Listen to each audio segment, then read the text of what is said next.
sibuyas, bawang, siling berde, at ginayat na baboy, at gata. Ngayon po, hulaan niyo po kung ano po lulutuin natin. Ngayon, alam niyo na, magluluto po tayo ng mamantikang Bicol Express. Una po siyempre sa lahat, magpainit ng kawali. Kapag mainit ang kawali, maglagay ng mantika.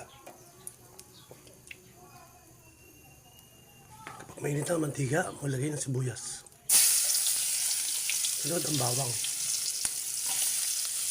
Sunod na ang baboy.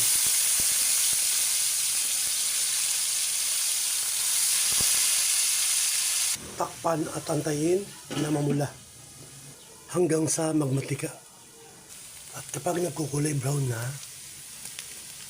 hanggang sa magmatika. Kapag mapula na at nagmantika na, pwede natin ilagay ang bagoong. Haluin. Pag kumukulo na, ilagay natin ang gata ng niyog. Tayo natin kumulo bago ilagay ang sili. Hindi na po natin ang siling berde.